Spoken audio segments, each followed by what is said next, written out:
Hola estimados estudiantes, les saluda el profesor Wilmar Ovares. Bienvenidos a la segunda tutoría de la asignatura Globalización y Ambiente.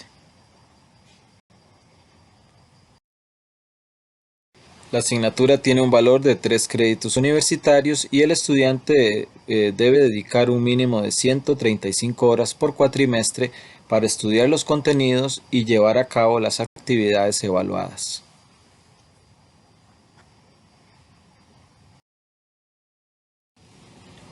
El estudiante cuenta con diferentes recursos, entre los cuales se encuentra la orientación académica, descargable desde la página web de la UNED. También se cuenta con un libro de texto, Globalización y Ambiente, del autor Alex Cambronero, una plataforma de estudio por medio de la cual el estudiante puede interactuar con su profesor y compañeros y subir las actividades correspondientes evaluadas. Además, se cuenta con un centro de recursos extra, la página Globo Ambiente, por medio de la cual el estudiante puede acceder a contenidos para realizar algunas de sus actividades. Además de la tutoría introductoria, la asignatura cuenta con 4 temas específicos que desarrollan los contenidos del libro de texto a evaluar. Las fechas están indicadas en esta presentación y en el cronograma de actividades, tanto en la plataforma de estudio como en la orientación académica de la asignatura. En página 9 de la orientación académica pueden verificar estas fechas y tenerlas en cuenta para preparar correctamente su avance y las asignaciones requeridas. La evaluación de esta asignatura se llevará a cabo por medio de 5 actividades de 20% cada una. Dichas actividades se deben subir a la plataforma de estudio en formato PDF en las fechas así indicadas en la misma plataforma y en esta presentación, como pueden observar. Muy importante recordarles que no hay examen de reposición para esta asignatura, ya que no se van a aplicar exámenes propiamente para evaluar. Cada una de las actividades cuenta con una rúbrica de evaluación en donde el estudiante puede verificar qué es lo que se le pide para que así pueda obtener la mayor cantidad de puntos de la nota. Muy importante no cometer plagio, verificar qué significa eso. En el reglamento estudiantil está definido y es muy importante que el estudiante universitario tenga en consideración la importancia de no cometer este tipo de error académico.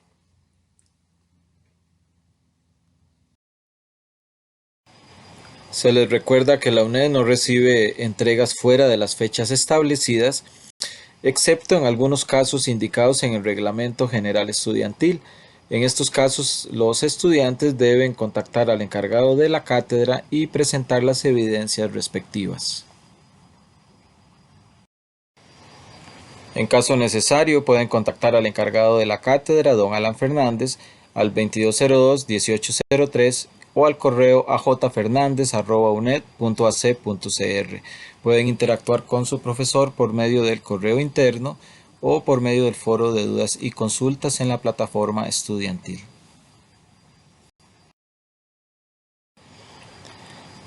El día de hoy estaremos viendo contenidos correspondientes al segundo capítulo de la unidad de texto, el proceso histórico del desarrollo humano y los distintos patrones de uso de los recursos naturales. Es importante indicar que por la metodología de estudio a distancia, en este tipo de tutoría no podríamos explicar todos los contenidos correspondientes, sino que se dan pautas para que el estudiante sepa cuáles son los temas principales y se dan algunas ideas y conceptos clave para que el estudiante pueda adquirir los conocimientos requeridos para cumplir los objetivos de aprendizaje. El capítulo 2 se subdivide en 4 subtemas. El primero de ellos, las tendencias mundiales, políticas y económicas de la segunda mitad del siglo XX, en donde se sentaron las bases de la globalización actual. También las transformaciones ambientales que este tipo de desarrollo ha traído. Se analiza el desarrollo socioeconómico en nuestro país y se termina definiendo conceptos sobre desarrollo sostenible. El estudio de las tendencias mundiales de la segunda mitad del siglo XX inicia a partir de la página 92 con las etapas del desarrollo económico mundial, en donde se ve el impacto que tuvo, por ejemplo, la Segunda Guerra Mundial en la construcción de dos bloques hegemónicos en lo que se llamó la Guerra Fría.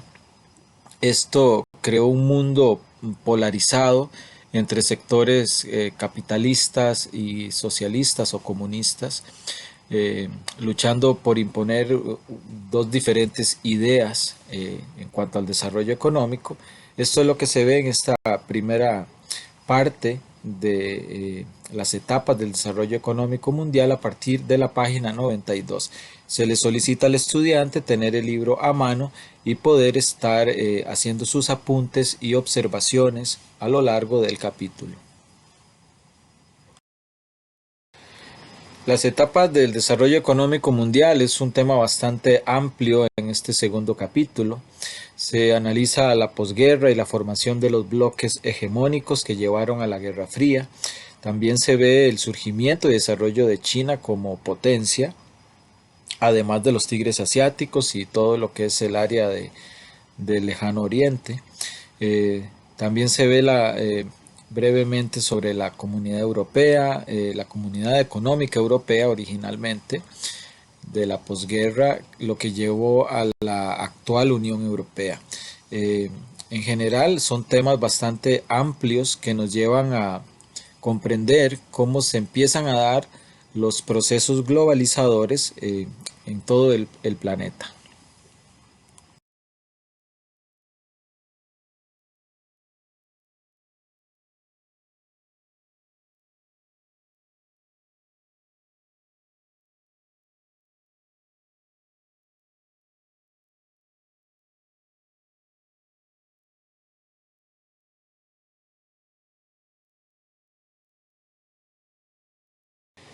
El siglo XX vio dos guerras mundiales que cambiaron completamente la configuración geopolítica del mundo. Antes de la Primera Guerra Mundial, Alemania era la potencia emergente que entraba en conflicto con Rusia. Existía el Imperio Austrohúngaro, uno de los imperios más importantes de la época. Todavía existía el Imperio Otomano, que poseía algunas de las zonas más conflictivas de la actualidad, como Siria o Irak. El Reino Unido de la Gran Bretaña estaba presente en Irlanda. Irlanda pertenecía a la Gran Bretaña y eh, todos estos cambios que se fueron dando a partir de las guerras y situaciones económicas como la Gran Depresión llevarían a una segunda guerra que totalmente cambiaría la configuración del mundo a nivel político y traería cambios importantes que llevarían a la actual globalización, de hecho. Después de 1949 queda Europa dividida en diferentes áreas, nuevos países. El caso de Alemania particularmente es importante para entender todos estos procesos, ya que quedó dividida en la Alemania Occidental o Alemania Federal y la República Democrática Alemana. La capital, Berlín, también fue dividida en dos, en lo que fue la Guerra Fría, que fue una época en la que dos bloques específicos, el capitalismo y el comunismo, lucharon por la supremacía mundial. Esto lleva en la carrera armamentística y geopolítica a la creación de dos bloques que definieron toda esta época de la segunda mitad del siglo XX. La OTAN, que todavía existe, la potencia era Estados Unidos, con todos sus aliados en Europa, Canadá e inclusive Turquía. Y por la otra parte, la Unión de Repúblicas Socialistas Soviéticas, con su capital en Moscú, en Rusia, y una serie de países que estaban bajo su influencia en lo que se llamó la cortina de hierro. Aparecen en rojo. Esto llevó a una polarización del mundo a nivel político entre dos sistemas. El capitalismo era el sistema de Occidente, en donde se pretendía crear capital, dinero y también brindar libertades al individuo, derechos humanos, etcétera. En cambio, en el otro bando, en la parte comandada por la Unión Soviética, tenían otro tipo de ideas con respecto a la libertad y todo esto, lo que llevó a conflictos importantes a lo largo de los años. En el caso de nuestro continente, la crisis de los misiles de Cuba en 1962 y muchas otras que se dieron a lo largo de los años.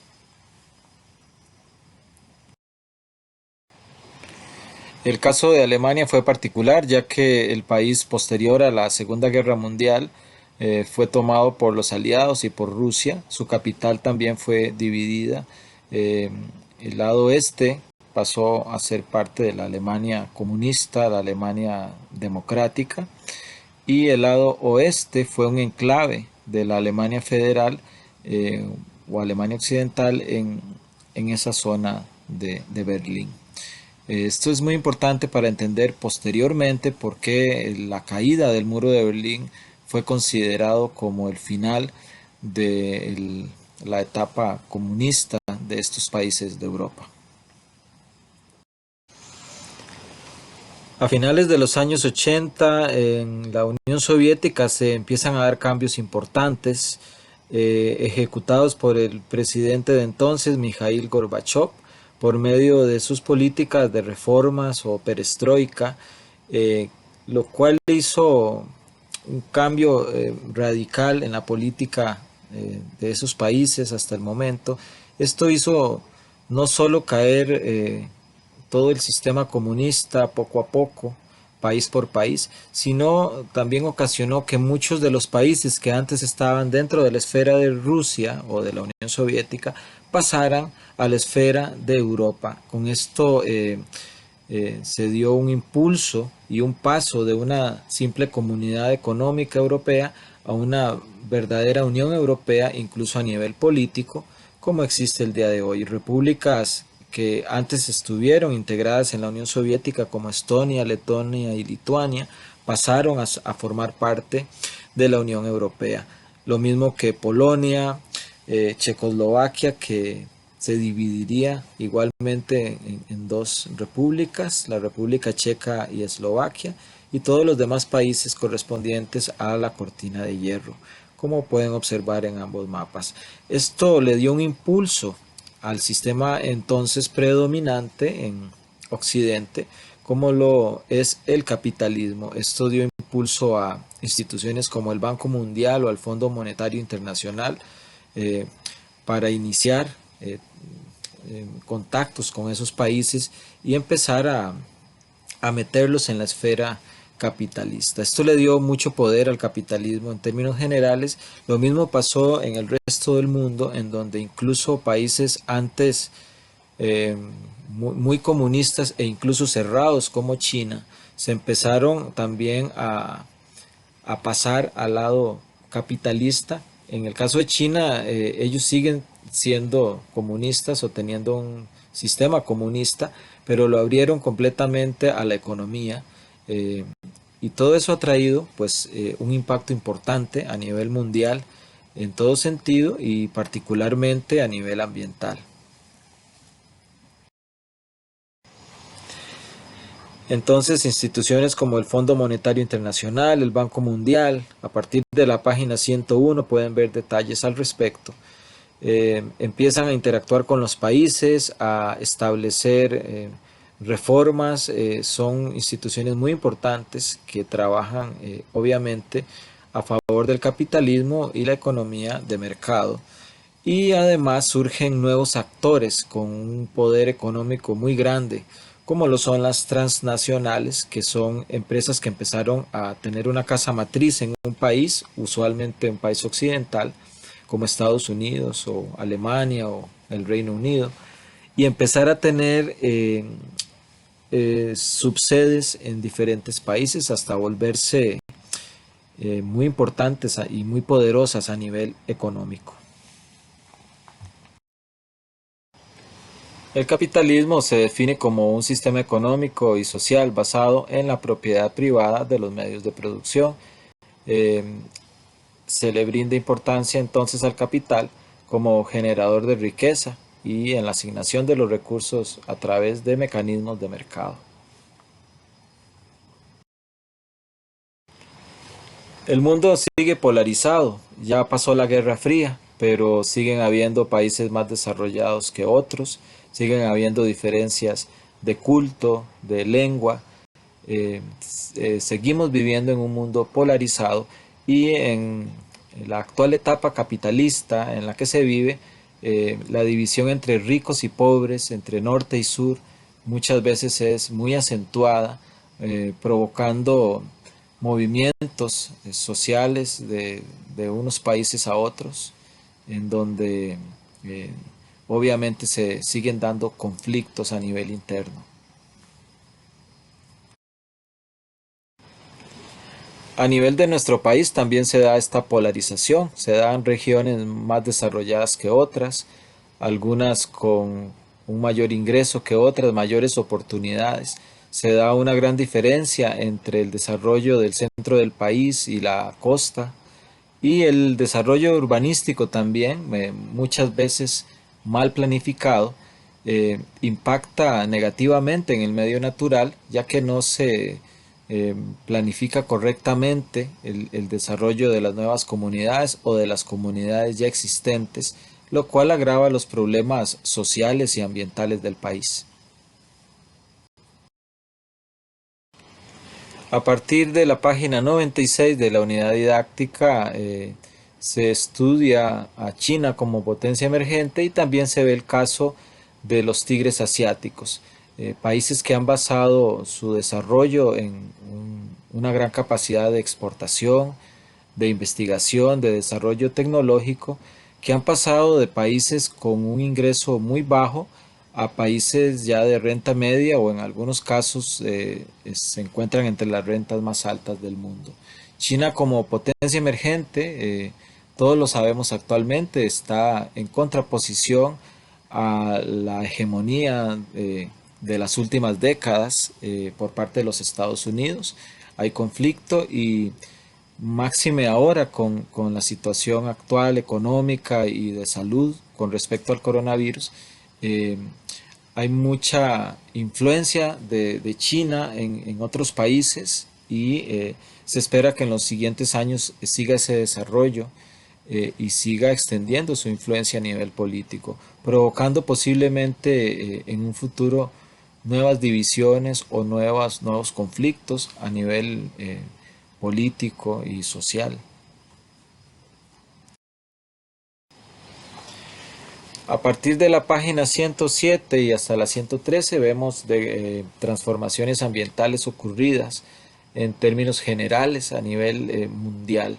Esto debido a que el sistema capitalista, que en términos generales un sistema no es bueno ni malo, sin embargo mal llevado, mal entendido o mal aplicado, como el caso del capitalismo que se da en la actualidad, depredador como se le ha llamado en algunos casos, eh, ha dejado serias secuelas a nivel ambiental. Es interesante observar en este mapa sobre la huella ecológica por país. Es interesante ver cómo entre más desarrollado sea un país, más contamina. Eso nos da una idea de que posiblemente el sistema imperante en la actualidad no es el idóneo a nivel ambiental, ya que para un país llegar a obtener una renta alta y un alto desarrollo económico, necesita muchas veces contaminar y consumir sus recursos. Esto tiene impacto mundial y aquí es donde empieza también a verse la importancia de llevar los procesos de globalización de forma correcta y promover otras alternativas de desarrollo que no sea un desarrollo desenfrenado, sino un desarrollo que considere también al medio natural. Y por eso se crean también nuevos conceptos como el desarrollo sostenible y se empiezan a implementar en muchos de estos países. También vale indicar que, como pueden observar, nuestro país aparece con una alta huella ecológica eh, por nuestras formas de consumo posiblemente, ya que Costa Rica es un país altamente globalizado y es interesante observarlo, ya que pese a que somos un país considerado líder en la parte ambiental, nuestro consumo muchas veces excede las capacidades del mismo país para recuperar, digamos, por ejemplo, lo relacionado a la captura de carbono y todo esto.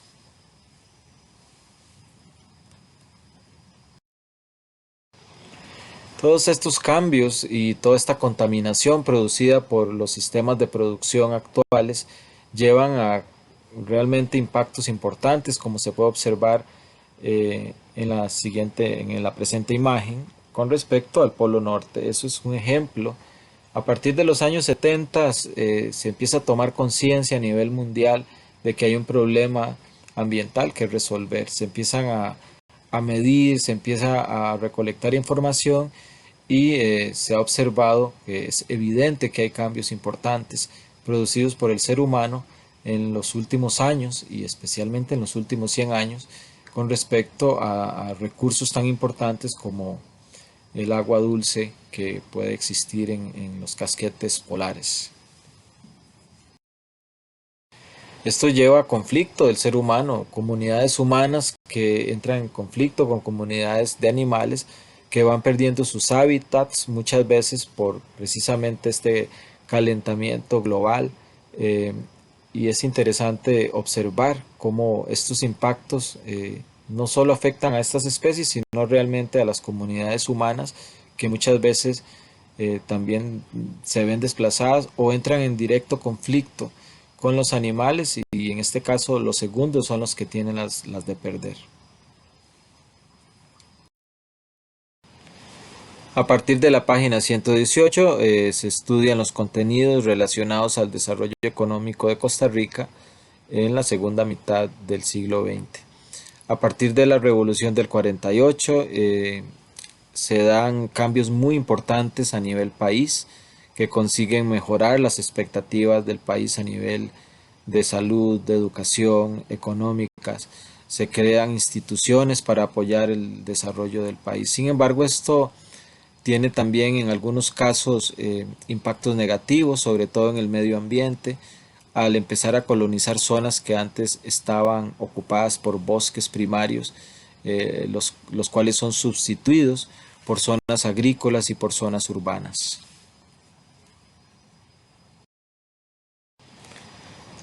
A partir de la segunda mitad del siglo XX, Costa Rica ve su mayor degradación en la historia en cuanto a sus recursos naturales y pérdida de cobertura forestal. Eh, Sin embargo, a partir de los años 90 se empieza un proceso de mejora a nivel ecosistémico, impulsado obviamente por la creación de los parques nacionales años atrás, de forma que Costa Rica, a pesar de que se encuentra en esta época con serios problemas de pérdida de biodiversidad y a nivel ecológico, también puede decirse que es uno de los pocos países del mundo que ha logrado revertir esa tendencia y pasar de ser uno de los países con tasas de deforestación más grandes en el mundo a ser un país considerado líder en la protección ambiental.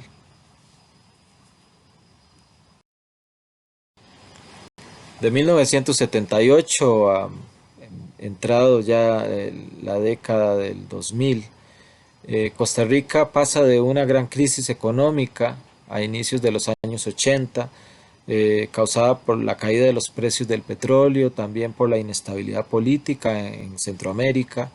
Se va dando un cambio en nuestro modelo de desarrollo y se pasa de una economía netamente agrícola a una economía más diversificada.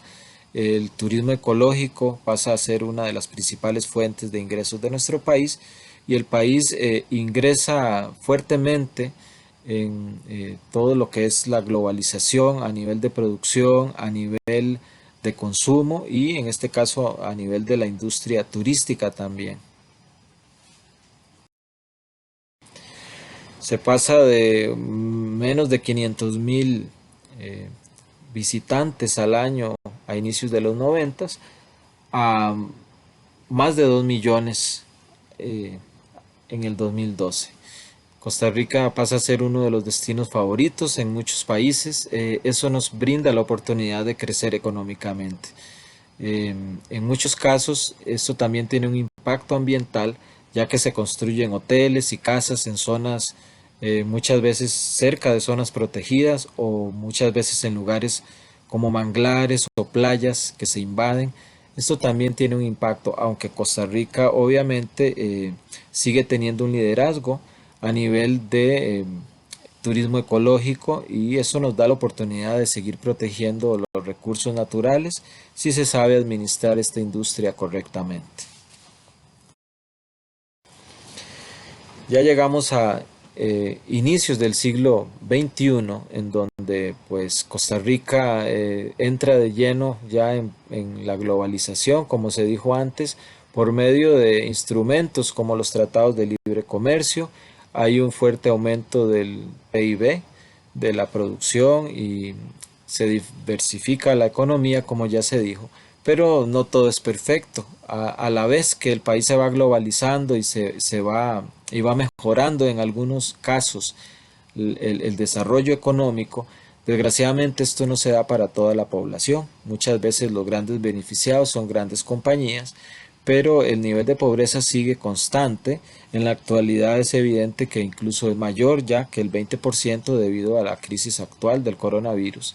Se empiezan a dar problemas en el modelo social que el país ha seguido en las últimas décadas, y muchas de estas situaciones tienen que ver con situaciones de inequidad y de ineficiencia muchas veces de nuestras instituciones. Esto lleva también a un deterioro ambiental, en donde el país tiene que tomar decisiones y tiene que verdaderamente saber administrar eh, la diversidad que tiene a nivel ecológico, para para que ésta no sea una víctima más del desarrollo económico actual.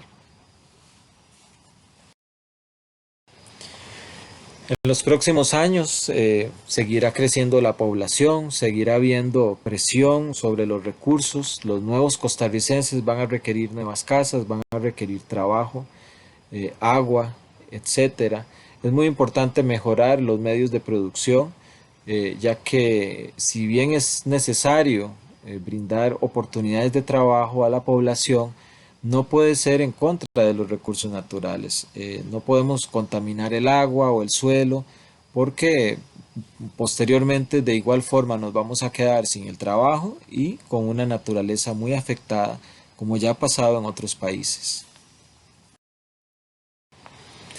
Y así llegamos al final de la presentación y al último de los temas de este segundo capítulo, el enfoque de desarrollo sostenible, para poder garantizar que se siga produciendo de forma correcta, que los países puedan seguir avanzando sin afectar tanto el ambiente.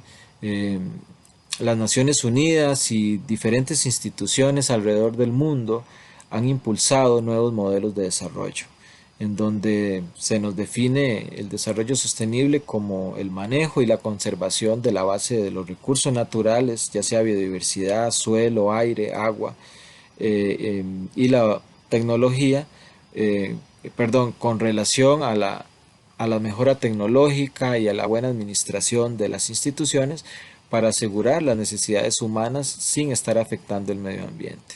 Entonces es muy importante, vienen otras definiciones en el libro, además es muy importante que el estudiante lea esto y lo tenga en cuenta, ya que lo va a requerir para los siguientes capítulos también.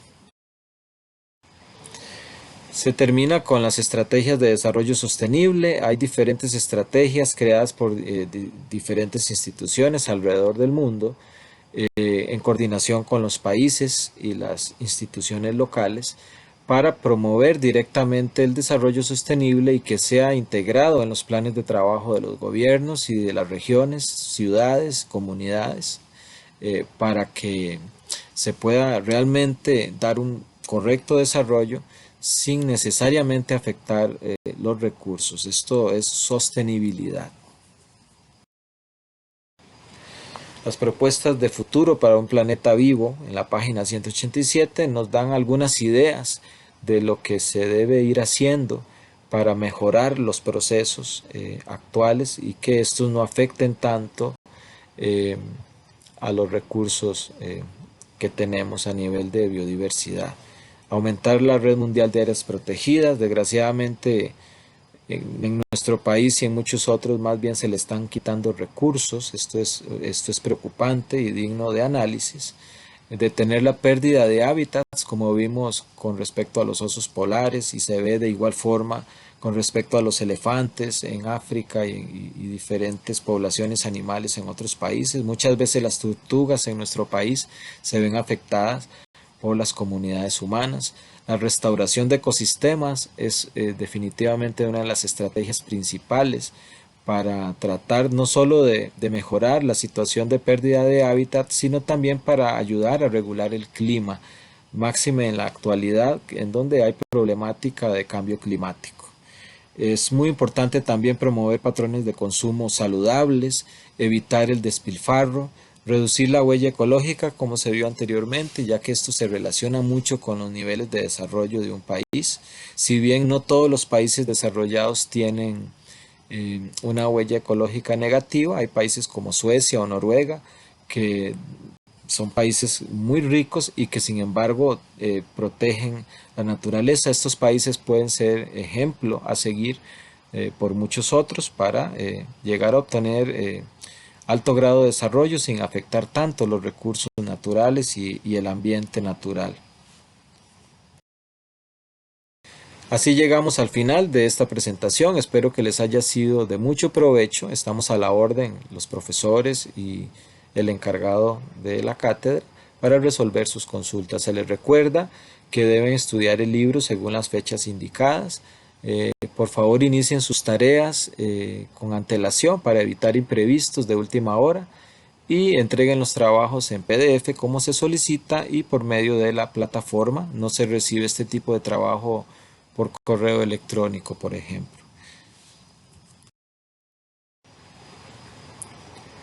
Y así llegamos al final de esta segunda tutoría. Muchas gracias por su atención.